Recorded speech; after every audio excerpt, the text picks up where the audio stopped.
nosotros tenemos, ustedes se lo pueden preguntar probablemente, ¿tenemos algún tipo de adicción? ¿Hemos tenido alguna vez alguna adicción a algo? No sé, al azúcar, qué sé yo, a alguna sustancia, no tienen para qué reconocerlo así, pero a la marihuana, algún medicamento. ¿Hemos tenido algún tipo de adicción alguna vez, cierto, a la interacción con instancias del tipo digital? Lo que llamaríamos la área digital, las adicciones, por ejemplo, ¿no? Hemos tenido alguna vez también sintomatología de aquellas que pueden, por ejemplo, hacernos sentir lo peor de la vida, a veces lo más, cierto, desdichado. Hemos tenido depresiones, hemos tenido quizás algún trastorno de ansiedad, alguna crisis de pánico, en fin. Son todas preguntas que probablemente uno se las va haciendo y pudiera comenzar a pensar qué hay de ellos o qué he tenido yo de ellos mismos, o hemos tenido a seres queridos con ese tipo de situaciones en la vida, que es muy doloroso además, particularmente lo es, ¿cierto? Bueno, vamos entonces a tratar de responder un poco a esas preguntas, ¿ya? Probablemente lo que más podemos entender en cuanto al tema de adicciones es lo que llamaríamos el trastorno por uso de sustancias, que se le llama así, entre comillas, ¿cierto?, en forma muy eufemística, a lo que se llamaba antes adicto. Ya no se dice adicto porque en realidad tiene una imagen, obviamente, que genera mucho, ¿cierto?, respuestas negativas en las personas y en sus familiares y redes justamente para la condición de adicto, drogadicto, en fin, ¿ya? Y se llamó trastorno por uso de sustancias, es decir, que el uso de una sustancia traspasaba los límites de lo que era normal. Y en ese sentido uno lo entiende mucho más ahí cuando uno plantea qué sería una adicción o un trastorno por uso de sustancias. Es bueno entender que en realidad las sustancias en realidad no son en realidad estrictamente adictivas.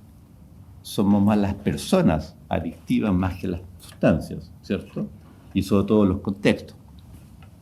Y en ese sentido se entendería que una adicción tiene que ver con una relación, un vínculo de características desadaptativas, que serían más bien del tipo, ¿cierto?, compulsivo respecto a una sustancia o respecto a un contexto, a una persona, ¿cierto?, o a una situación de la vida.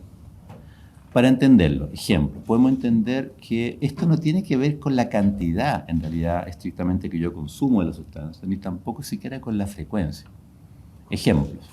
Recuerdo un paciente que nos consultaba, en realidad porque él no tenía problemas con alcohol, pero en realidad cuando bebía alcohol terminaba preso o terminaba justamente con la policía en las puertas, porque en realidad al beber alcohol solo 3 veces al año, como decía él, nada más que eso, tenía conductas francamente agresivas y golpeaba a su mujer o a su familia. Entonces él decía, si yo no bebo nunca, solamente 3 veces por año, pero cada vez que lo hacía tenía una conducta así desajustada. Es un buen ejemplo de que no tiene que ver ni con la cantidad ni con la frecuencia. Y efectivamente ahí la relación que se comienza a establecer en las adicciones es que yo tengo un consumo de alguna sustancia o situación que me produce daño o produce daño a los seres que están alrededor mío o a las instituciones. Y esa definición es bien importante. Ni siquiera tiene que ver con que yo defina que eso no es daño, es básicamente que reconozcamos que lo produzca. Por eso que los pacientes pueden no tener conciencia de enfermedad. Y segundo, que cuando hay algún nivel de conciencia, es darse cuenta que la persona está consumiendo una sustancia por más del tiempo que pretendía hacerlo, o en mayor cantidad que la que yo lo habría hecho previamente.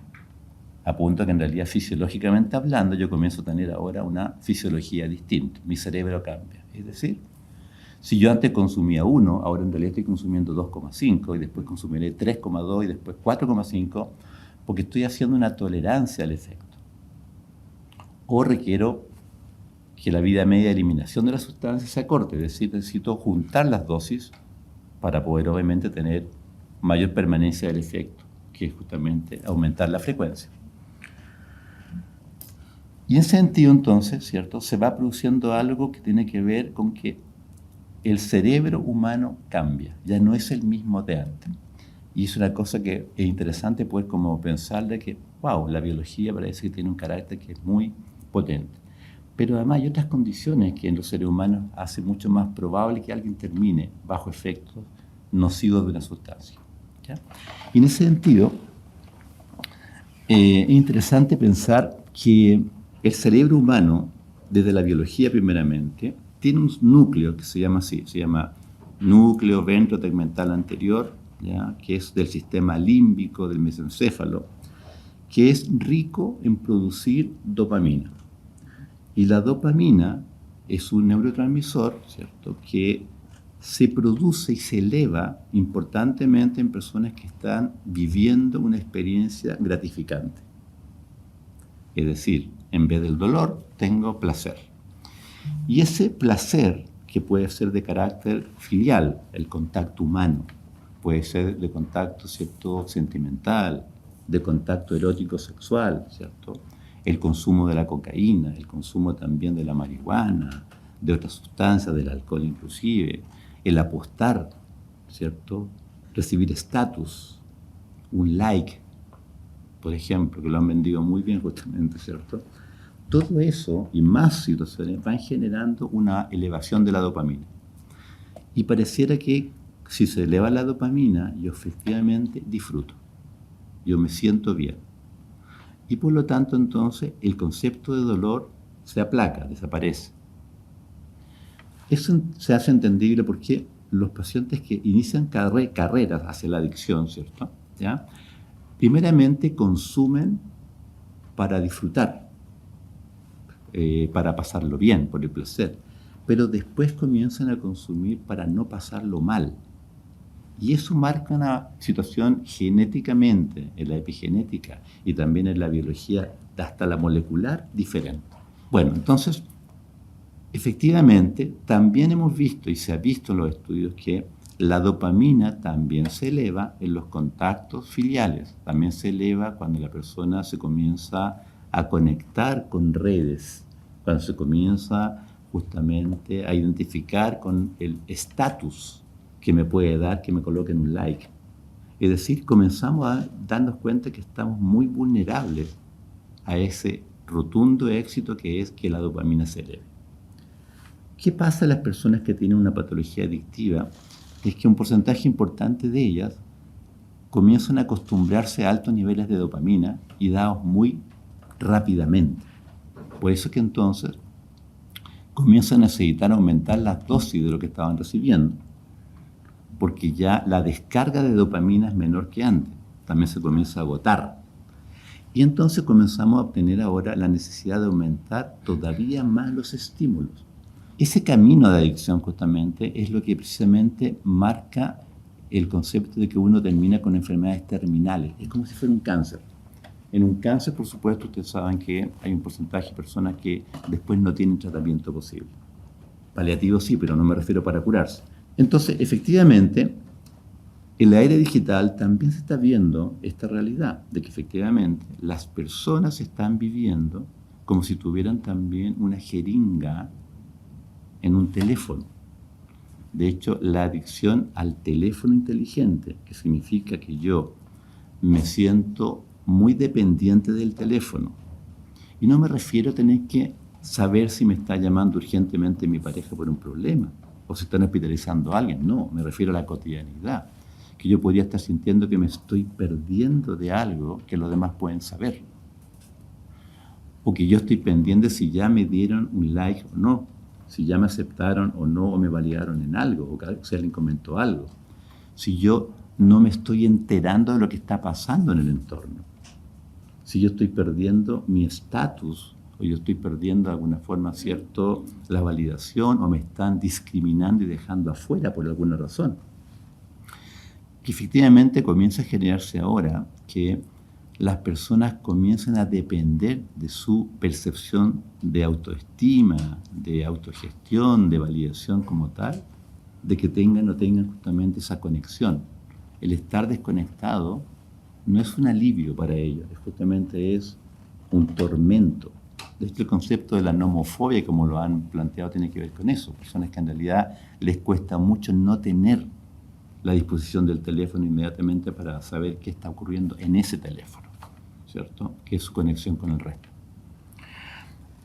Y efectivamente, ¿cómo saltamos ahora de estos otros cuadros clínicos? Se ha visto que las personas que tienen adicciones al Internet, ¿cierto? A las redes sociales, a las diversas formas, ¿cierto? Al teléfono mismo y otras manifestaciones y formas, ¿ya? En verdad comienzan a enfermarse, comienzan a aumentar los niveles de ansiedad y de estrés y comienzan a aumentar las tasas de depresión, lo cual es bien interesante. O sea, estamos hablando, sí, ¿recuerda la dopamina? Bueno, tiene que ver con eso, pero también tiene que ver con lo que está en juego en torno a un tema más emocional. Y cuando tú te preguntas, pero ¿quiénes son las personas que tienen más riesgo de tener justamente estos cuadros clínicos? O por lo menos tener también la adicción al área digital del Internet y todo aquello, son aquellas personas que primero tienen pocos vínculos afectivos, o si los tienen son malos. Segundo, quienes no tienen un sentido de vida, que no tienen la percepción de para qué estoy puesto en la vida y para dónde voy y dónde voy a estar en los próximos años. Los que están sufriendo, aquellos que están sufriendo por distintos fenómenos y situaciones, pero sobre todo los que sufren sin sentido de vida. Si yo tengo un sentido de por qué estoy sufriendo, no sé, uno puede hablar de las personas que han estado en un campo de concentración alguna vez, por ejemplo, sintieron que si yo tenía un sentido para después de lo que iba a pasar en este campo de concentración, yo podía tener un sentido de vida y tolerar mejor el dolor. Cuando yo sé que estoy viviendo una experiencia dolorosa, difícil, pero yo sé que voy a salir de esto, o lo creo, cuando yo tengo claro que tengo más por lo cual seguir peleando, el sufrimiento es menor. Y sobre todo cuando hay una cosa de más inmediatez, las personas que necesitan rápidamente resolver el sentirse mal.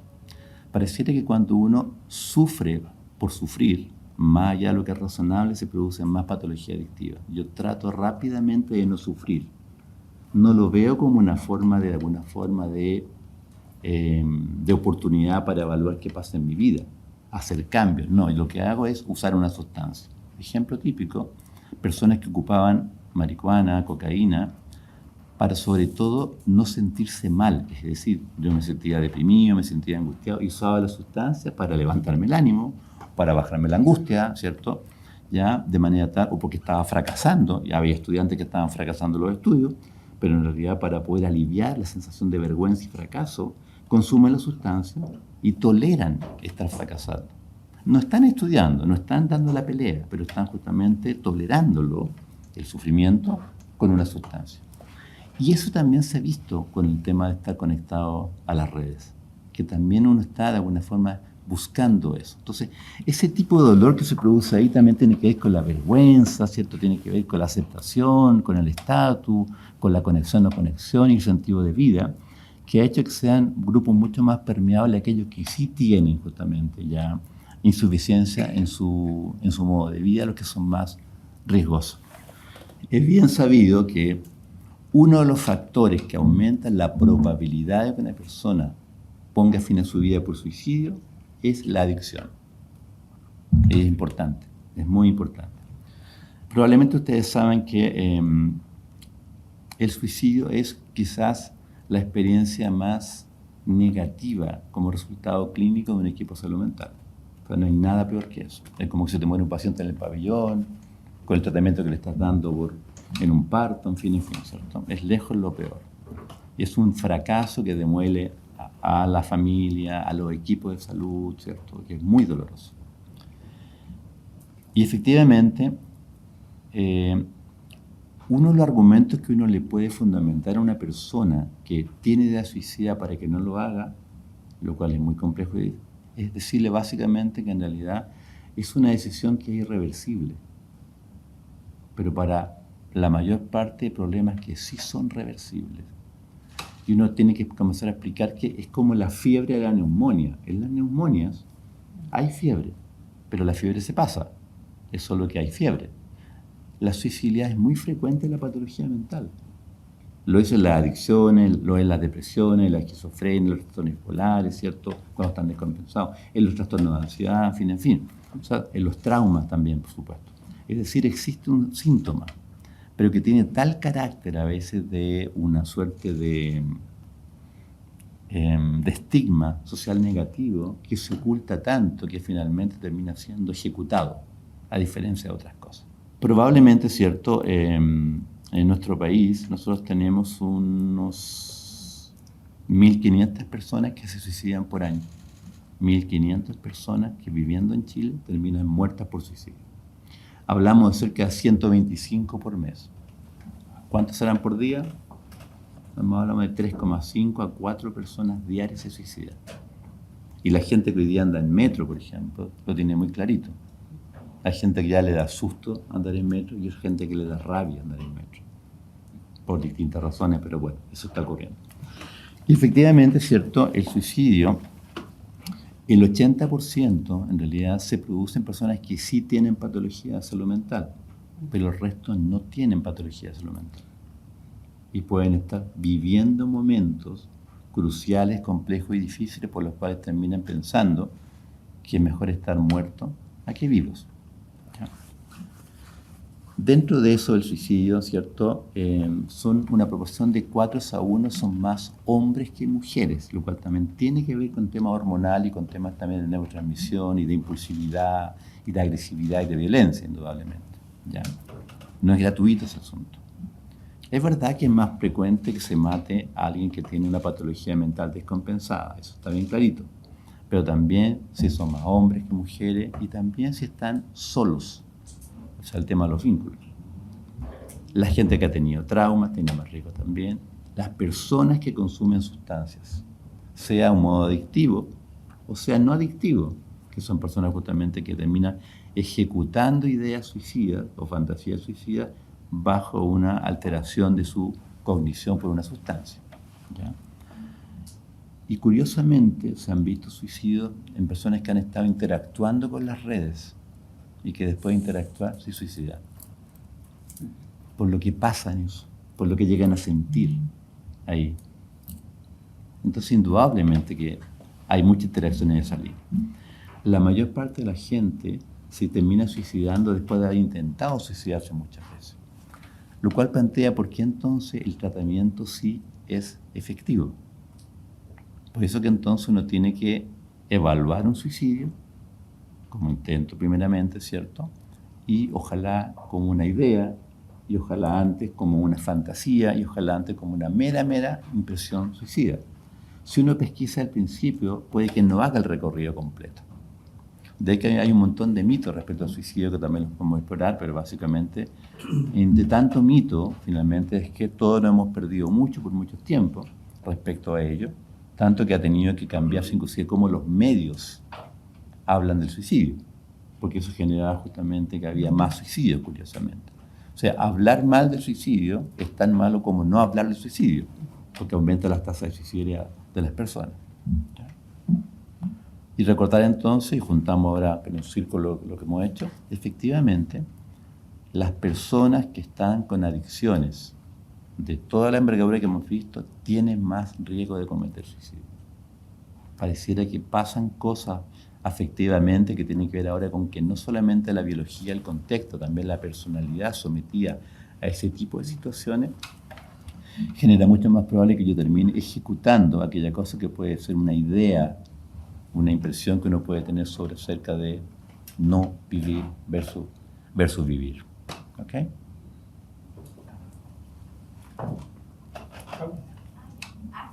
Si ustedes comienzan a scrollear, ¿cierto? Ya, algún tema, ustedes saben que no van a terminar nunca, ¿cierto? Eso es infinito ya.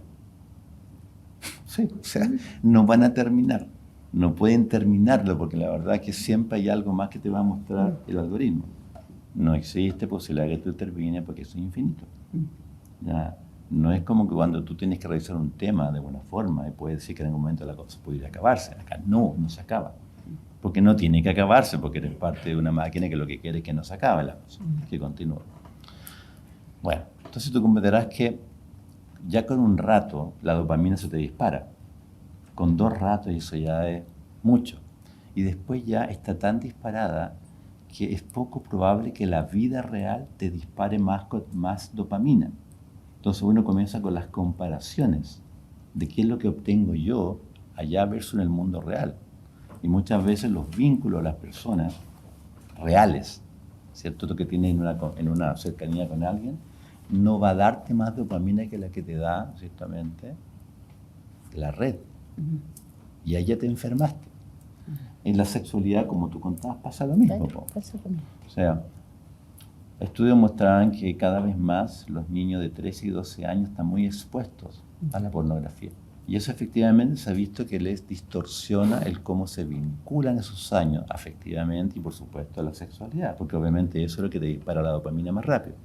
Y cuando ya te la disparó, probablemente puede que el vínculo sexual, el vínculo cierto erótico, el vínculo cierto emocional en torno a eso, no te dispare tanta dopamina y puedes quedarte justamente con un vacío en ello y por lo tanto buscar cosas absolutamente más pervertidas. Es como cuando ustedes han visto niños que en realidad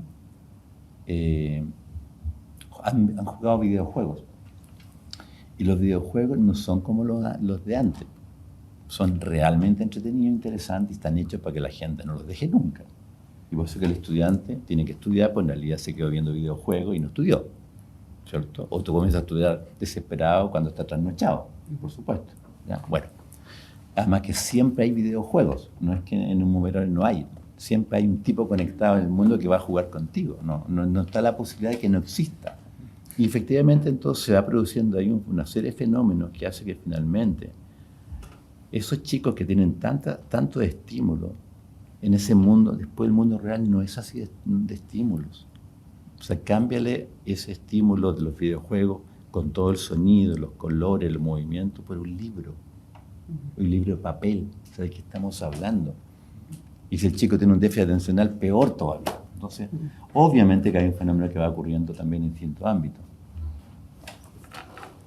Yo creo que el problema no es el teléfono, ni tampoco son las redes sociales, ni tampoco el internet, todo lo contrario. Yo creo que efectivamente, yo creo que nos ha permitido justamente conocernos mejor y también aprender mejor, ¿cierto? Y poder justamente, ¿cierto? Ya hasta vivir mejor. Inclusive creo que la inteligencia artificial va en esa misma línea, desde ese punto de vista. Yo creo que el problema no está en eso. Entonces, yo no diría que tienen que salirse las redes sociales, en verdad creo que no. O sea, si quieren háganlo, pero no tendrían por qué salirse necesariamente y tampoco botar el teléfono. No, yo creo que efectivamente esta ley del péndulo de repente nos hace como mal también, porque buscamos soluciones que son a veces muy reactivas, muy de respuesta, pero que no dan de repente solución al problema. Ahora, recomendaciones, yo creo que efectivamente, primero es siempre auscultarse en cómo estoy yo en mi relación con todas las sustancias. Si estoy o no teniendo, ¿cierto?, relaciones compulsivas, ¿cierto?, desadaptativas con relación a alguna sustancia, contextos, redes, de internet, en fin. Es una pregunta válida. Y preguntarle a tus seres queridos, en los cuales confían, qué opinan al respecto, ¿cierto? Si tú consumes marihuana, no le preguntes a la gente con la cual fumas marihuana si estáis fumando mucha marihuana, porque capaz que te digan que... A veces. Es obvio que no. Hay que preguntarle a quién. Ya. Y si efectivamente ya estás dándote cuenta que estás teniendo un traspaso de esos límites, claro, ahí debieras tomar medidas. Donde la reducción de la exposición es una buena idea. Es como cuando tú le recomiendas a personas que se desconecten de las noticias en periodos, por ejemplo, de mucha violencia, cuando estaba el tema de la pandemia, era parte del autocuidado. No tenía que ver con la noticia, no tenía que ver con informar, tenía que ver justamente con la exposición. Por tanto, creo que pasa lo mismo en esto.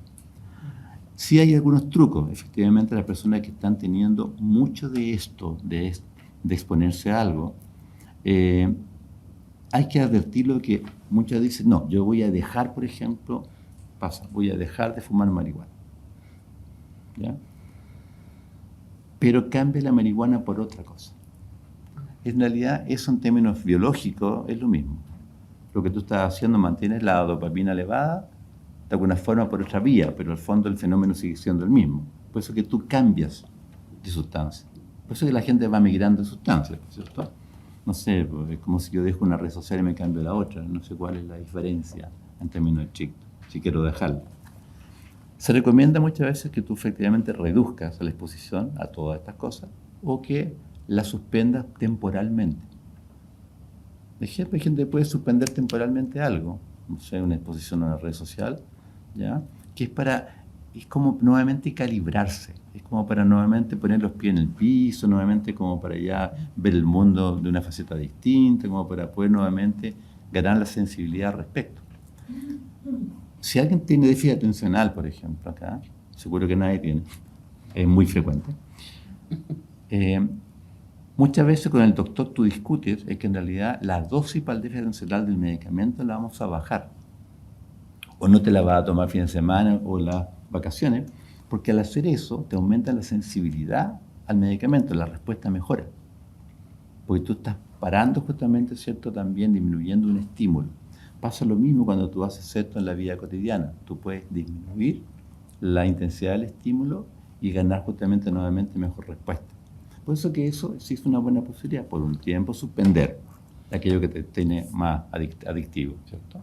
Estoy hablando de gente que tiene unas conductas adictivas, no francamente adicciones, ¿entiendes? Como tal, ¿yo?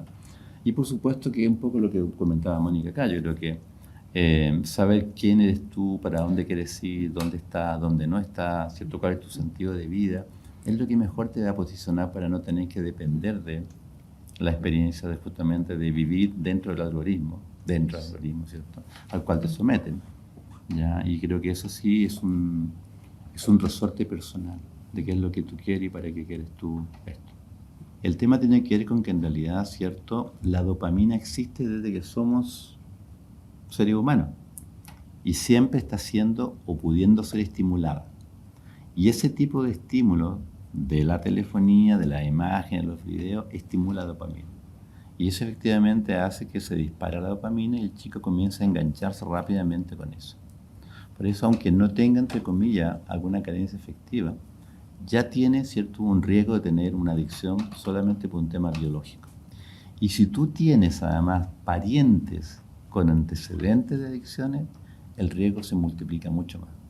De hecho, uno de los factores que hace que una persona tenga más riesgo de adicciones es tener parientes con adicciones.